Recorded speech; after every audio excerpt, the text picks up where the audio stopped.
สอนกุ้งกับเซาหาทุกคนนะหลังจากที่ว่าบริเห็นกันโดนนะพี่ฮะสบายดีเขากับบริเห็นกันโดนบริบอกกันถึงเลยนะทุกคนนะก็ต่างคนก็ต่างมีเวียงนะทุกคนนะวันนี้ได้โอกาสทุกคนได้พากันมาสอนกุ้งมา2 คนบาพัดเพิ่งมาตำลังทุกคนในบริคาเห็นเล็กอยู่แมนแล้วก็อันนี้ก็อุปกรณ์เขาเรียงนะคะออกมาดูอุปกรณ์เขาหน่อยมาคามคนยากจริงเลยเนี่ยอันนี้ไงอันนี้ก็เป็นจิหลุงอีกอย่างหนึ่งก็คืออันดังสอนตะเก่าห่อแล้วเอามาสอนต้องไปหาไม้ก่อนไม้ทำไม้ว่าคัดเลยเอาไม้อันเขาคัดอันนี้ได้ปะเนาะแล้วเดี๋ยวมาส่งปลาทุกคนบรรยากาศตอนประมาณ3 โมง 2 โมง 3 โมงตอนนี้กันทุกคนมื้อนี้นะอากาศบ่หนาวปานใดเขาก็เลยลงน้ำได้นะพอแบบมาเตรียมอุปกรณ์เขาก่อนเขาก็ถือมาเลยไปหามาเลยมีไม้แล้วก็อันนี้มาประกอบกัน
รถล็อกไว้พี่ล็อกกันมาหาเพนอะไรแล้วไปกันเลยเขา2 คนคุยมาสุดก่อนสแปกคนเยอะปีนอ๋อตัวปีนเยอะอันแต่หึงนู่นมาตอนนั้นเราไปดูมาเลย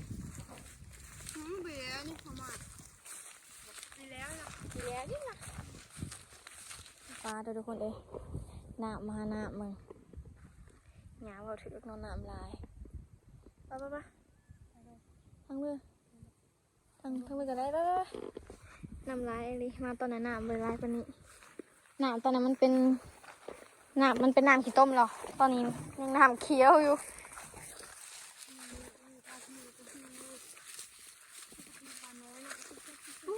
นี่น้ำลายอะไรกูจอมจุงจะเป็นจะได้อยู่แต่คันซ่อนน่ะคือเที่ยวปลาทุกคนเลยปลาลายอะไรเฮ้ยบ้างเนี่ยสุดที่แบบมาแต่เธอได้พี่เคยแบบถือแบบนี้ดิโน่อันนี้มันมีน้ำแต่มันมีทุกคนเลยนี่กุ้งมันชิอยู่น้ำตามใบอันนี้นี่เข้ามาอู้บ้างเนี่ยปลานะย่ามันอันข้างบนนี้นะตีเอา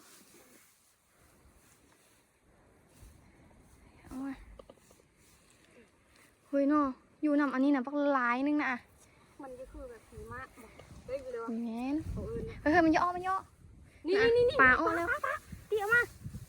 เดี๋ยวคู่กันอันนี้ปลากระเดิดบางสกีต่างกล่องทุกคนเลยเสือกันเก็บก่อน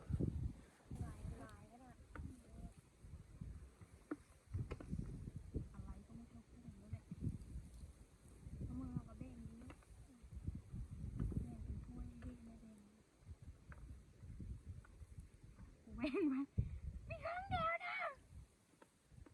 เล็กน้อยเหมือนกันบันไดเนี่ย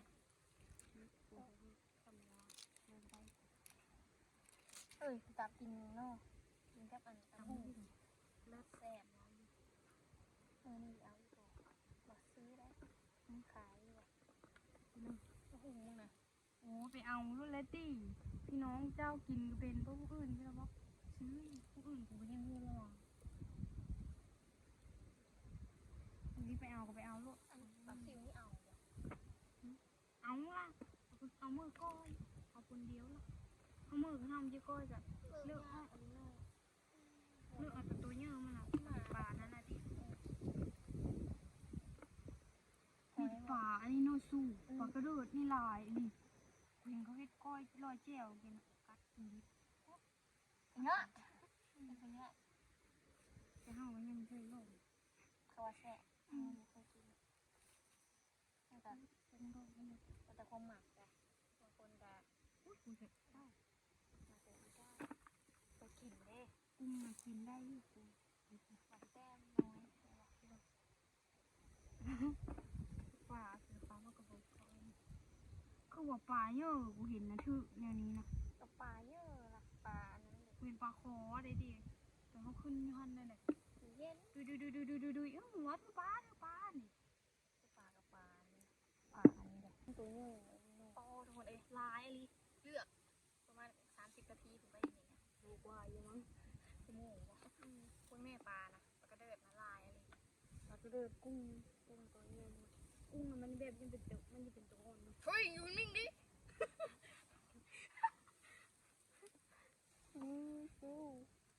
ฉันต้องใช้กำลังนะเว้ย ดูเนาะเอ้ยลายอะไรโอ้แม่กุ้งทั้งหมดอยู่นี่นะทิมกับพี่ได้ สาลาย เก็บ เลย ทิมกับ สาลาย เอ้ยกินกับตำบักหุ่งก็สิแซ่บ มันโกบว่าจะกินได้ผักมันก็กินได้เลยที่เขาจอมนี่เขาก็เลยว่ามันนิ่มมันน้ำลายมันดีต่อมเยื่อไปเลยเขาก็ว่านำเข้าไปทุกที่เอาครับ ไปนี่เลาะไปนี่เนาะหันหันคู่อ่ะ เปิดนิ่งเต็มอยู่มาหลายคนก็ได้สองคนเลยมาพัดกับยืนมาข้างหลัง มาถ้าเปิดกันนะ2 คนเลยค่ะไม่มีไตพัดในหนาวสนุกหนาวอย่างนี้ตัวอย่างแล้วจ้ะ เอา ก็แก็บแม่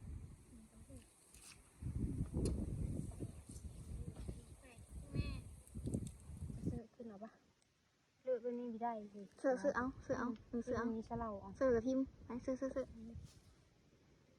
เนาะมันอยู่นะอันนี้ทุกคนเอง มันอยู่นะอันนี้มันเก็บยากมันเยอะนี่เยอะขาดง่ายเนาะอันนี้เนาะฟ้อนเข้าไปแล้วเม้นเอามาหมดเลยนักทำอันนี้แล้ว มาทุกคนมาพัดกับมายืนเพิ่นมาตำลังแล้วก็หายลงในบัดนี้ได้โชว์ฝีมือเลยนะ ในสปอยเด้อ น้ำยาไม่ต้องคืนนี่นะเพราะเราเยอะลงนั่นนะ ทำแล้วเลยเลย หัวมุดน้ ไปเลย ทำได้สปอย2 คนเด้อ ำโอ้นะเฮ้ยเดี๋ยวนี่เนาะ บอ ลงแล้วลงพี่โลดลง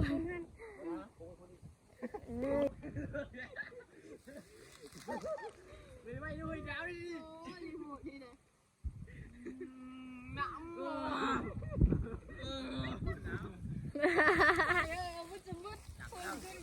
เอ้ยรอลุ้น รอลุ้นเลย ลูกห้างก็โตนะ ไปต่อ เอาขึ้นมาโลดไม่ต้องอันนี้ก็ยากขึ้นมาโลดไปมืด โอ้ไม่มีอะไรเลยมาแล้วเพิ่งเอา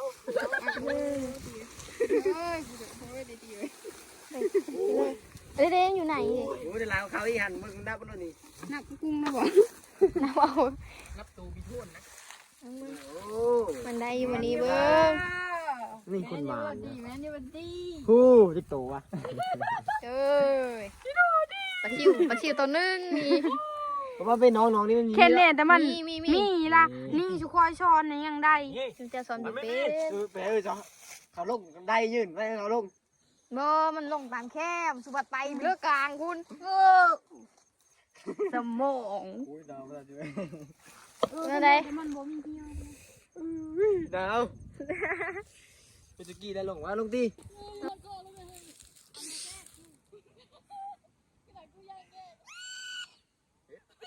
พี่เลยนะมากโอ้ย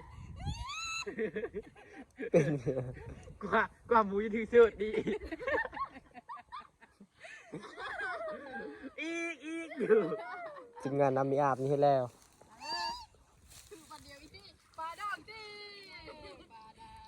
ป้าบไอ้กู ยืนช้อยได้ยืน กล้าใช้ผู้ชายตัวน้อยๆเหรอแต่กูเ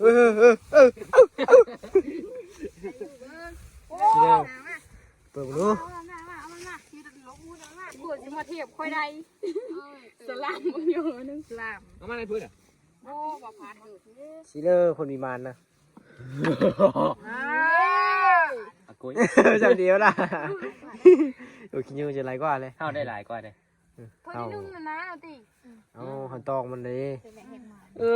หนาว กระสอบ ถือว่ามันนี่ด้วยนะพอได้จำน้ำถือกว่าเข็มมี อันผมก็ได้น้ำผึ้ง พกลูเยอะว่าอยู่ แล้ว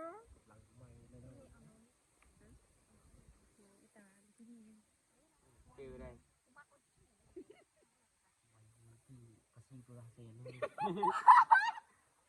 พร้อมเป๋ หยิบไปถ่ายเพลงกูปล่อยขึ้นกูเก่าเลยเอากัน โม่มันเหย่าแล้วมันมีเอาแล้วมันเหย่าเอาขึ้นมาวิทน้องนะแม่นดีเอาไล่โตละเซน ต้องการเงินน้องเอ้ย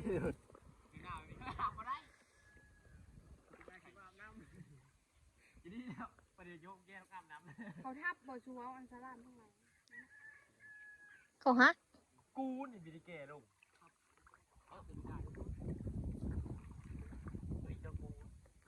เขาเข้มแข็งแน่ตีออนแน่ ลงเอาแล้ว ขึ้นทางนี้แล้ว พันนะพัน ก็เดี๋ยวว่านี่ดำโบนี้ดิ หายใจมึงกันแล้ว มุดดินดีได้บ่ โอ้มันก็เป็นตายได้ยะ เนาะ ก็มีเท่าพร้อมเท่าห้ามไม่เจอได้ นี่เห็นบ่เป็นก้อนอยู่นอได้อยู่วันนี้กะเบิ่งอุ้ยปลาซิวกุ้งชิเลอร์ไม่แต่ปลาซิว คนอยู่ได้เลย มาชิวเนาะ ได้ปลาซิวเนาะ ซิวทั้งหมด มาชิว อู้เท่านะพัด น้ มีเท่าดิ ำมันมีแม่นเท่าค่ะ เท่า เท่าละเท่าใหม่ดิ มีเท่าไหนนะ เท่าใหม่พัด มึงก็งามเลยซึ่งเขาเบิ่ง ได้พลากรอบเอา ไอ้แซ่บ้านมึง พวกผสมผสานกับจุงนุ่ง มันยา ชื่อควายเลยแกกุ้งได้ควาย มันเยอะ เอาแล้วพวกแกเนี่ยนะเอาแล้ว ไม่มี เราทุกเลย เบิ้ง ได้ปลาแล้วอันนั้นเหม็นควายแล้วคือ น้องควายแม่ขี่เสือกินกันจิบป่าเอ้ย เป็นตายได้เรียนดีเด็ด โอ้ยลายได้มันน้อยๆเลยอุ้ย ตีไปยัก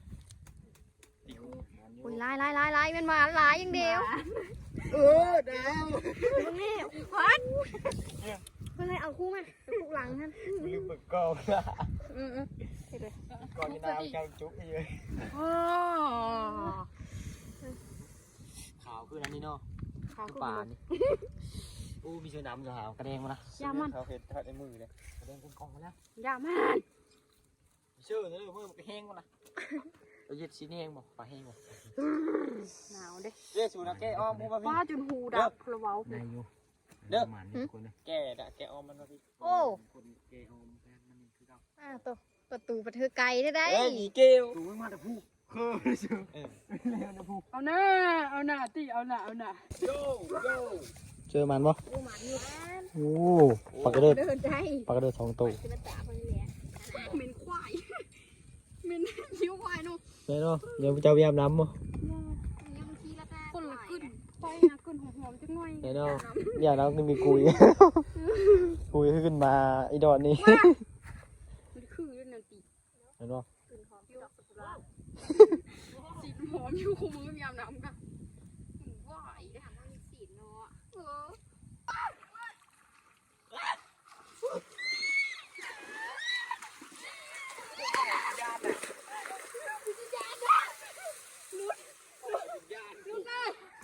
มีเด้อไปบ่นุเอากุย หามึงเหยียบโอ้พี่นี่มึงเหยียบมาแล้วป่าใครเว้าอยู่มันอยู่แคมมันก็ ว้าวอยู่ว้าวอยู่เด้อดิวดิ คอยบอกแล้วในลายก็เจ้าโครงไก่อีกนี่นะ เกลียดฟ้า กูจะหาขี้กระตือเดียว โอ้ my god คนมีอาบน้ำเลยจะได้มันต้มโฮมเนาะ พัดเอ่ยมานขนาด คอยบอกมีเชอ จักปลาเพื่อน เพื่อเจอตัวเพื่อเจอตัวหนาวใส่ขาดเลยนะ แต่ว่าจะหาไปอาบน้ำนี่นะใส่คาน คืนนึงไม่อาบพอดีเลยไปยัง ยอมรับลีเลยทุกคนเลย ยอมรับอย่างงี้ เคยมึงว้าว อ๋อ พื้นเลยเนาะไฟดับมือนี่เนาะพื้นมานะมีอาบน้ำนี่ไปสกู จะหาปูเชื่อพี่อาบน้ำ มีแมนแบบมีได้ฟูดกับมันหนาวนี่คืนนี้นะ หรือว่า มูยังอาบ คอยยังอาบกูนี่ ปลาทุกแข็งอีกแล้ว อาบ เจ้าได้เมาแล้วกูเข็ด หลายเติบทุกคนเลยเบิ่งตอนแรกคือว่ามันสิบ่หลายปานนี้ได้นี่หลายเติบเบิ่งไหม จะหายเลย จนสิเขิงกูได้นี่นะ แบ่งกันเลย กินข้าวอยู่นี่บ่ รายคนเลยรายคน ไปเฮากับเมื่อได้แบบนี้คนเฮาก็มาฮอดเทือนเลยปลากุ้งได้หลายเติบแบ่งให้เซาหาทุกคนเลยอันนี้เฮาก็สิมาลงมือเฮ็ดนะ นั่งบึ้งอยู่เพื่อ กินอยู่นี่ติ โบ้ยาก บ่ยากกินอยู่นี่วะ ไม่ได้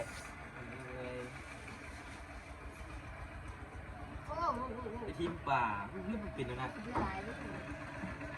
ดีมาเด้อ ดูบ้านแล้ว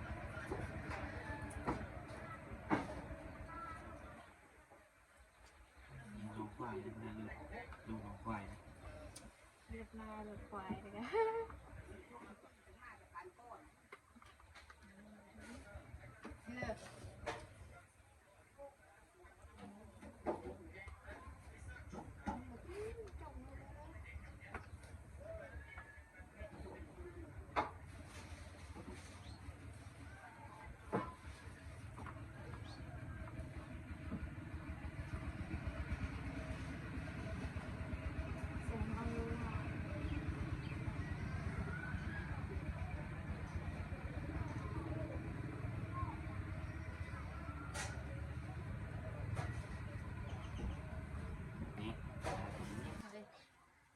หนาวอะไรเลือดสิแล้วเลย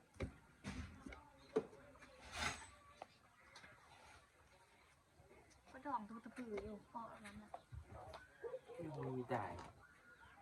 มาเปลี่ยนเลย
กุ้งฝอย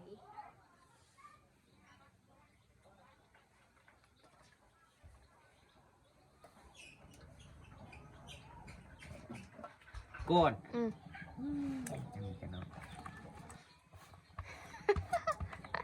นอนเลยทาน หลายเติบทุกคนเลยเขาก็ เอาขี้เหงาขี้ยุกออกแล้วแล้วขี้เหนียวกับบัวลายมาได้น้อยหนึ่ง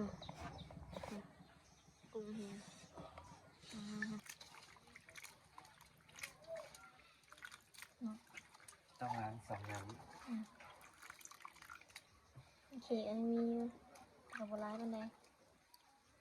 กินไปซะ โอ้โอ้โอ้ยังอยู่ได้ กินไปซะ กินไปไม่ได้แต่กินไปได้ยังไงอ่ะยังไง แต่ขี้พีก็ยังกิน พี่อันนี้มันไม่รู้สิ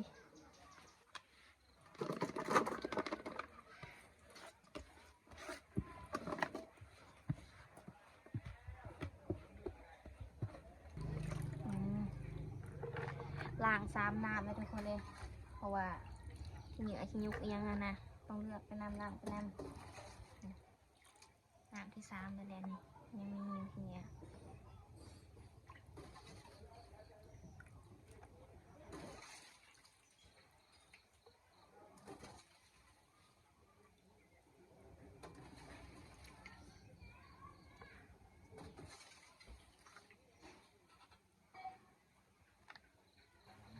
มาทุกคนมาซอยพักก่อน เมนูเขาก็แบ่งกันเห็ดนะคนละแบบ แบ่งกันเห็ดคนละอย่างนี่บริเห็ดเติงเลย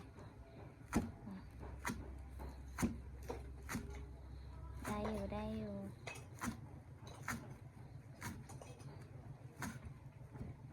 ค่ะแต่เห็นมือแรกมือที่ 2ก็ไม่เห็นมีดอยู่หน้าหลายนะมีดอยู่หน้าเอาไปปะไว้หรือเอาไปเอามาเขาเลยหลายดวงมีดอยู่หน้า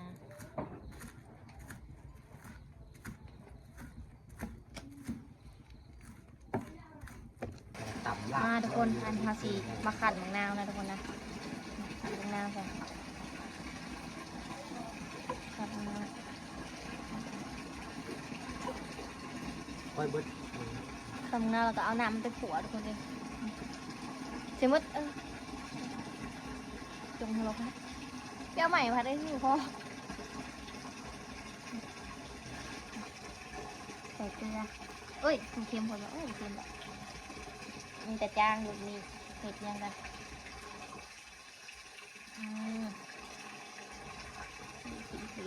ใส่มือเลยคนเลยมันเป็นแซ่บแต่มันเป็นแซ่บคันเอาหน้ามันคือขายก็ขายกับกันคันเด็กเลยเครื่องคันกระแดก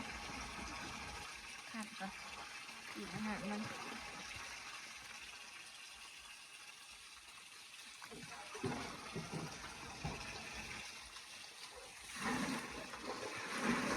มือล้างสะอาดทุกคนเลย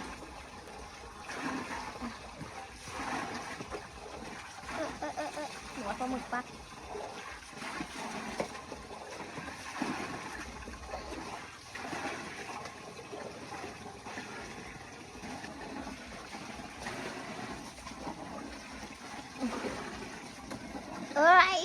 ปลาหมึก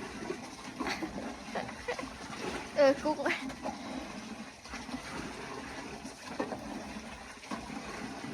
น้ำกับประมาณนี้ทุกคนน้ำปลาอันนั้นนะ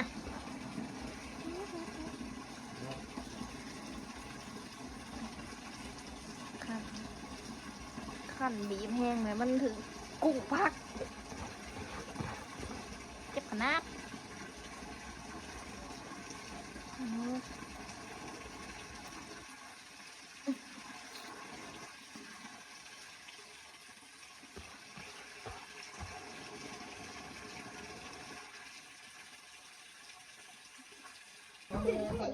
ก่อนอื่นเขาก่อน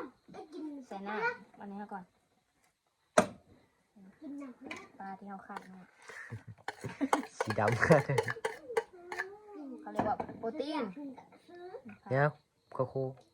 ก่อน เขาเลยเป็นสี เขาปรุงแล้วเลย ร้ายเนาะเขาบอก บอบอบอบอบอ โอ้เปิดตามนี้นะนี่เลยพอหน่อยยันเพชรเพชรอันนี้ได้เพชรอันนี้นะ พอแล้วคอยป่าใช่ไหม ปลาตะกอน กินสุกี้ทุกคนเลยบ่จักก้อยดิบ ก่อยดียังจะเอาไปขวดอีกอย่างคน พักโลกมัน กินเนาะโลอีกเนาะแต่มันน้อยกว่าเอ้ยน้อยอะไร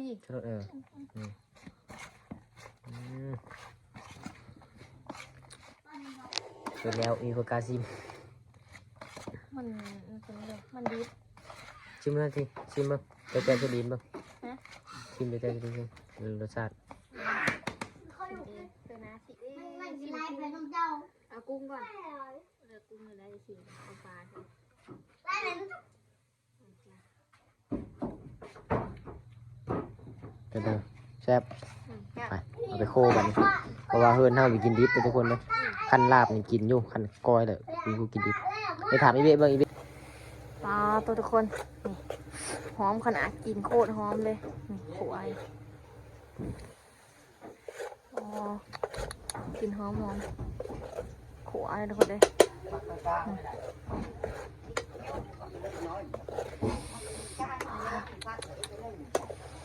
ดีภาคกามันมืดมาทุกคนกำลังลงมือเลยหิวแห้งตาลายล่ะ ส่วนจากบ้านเลยดิ โอ้หลายบาทอยู่เนาะ โดนหนัง ข้างหลังเล็กแล้วคือคนเป็นคนมาเละบ้อง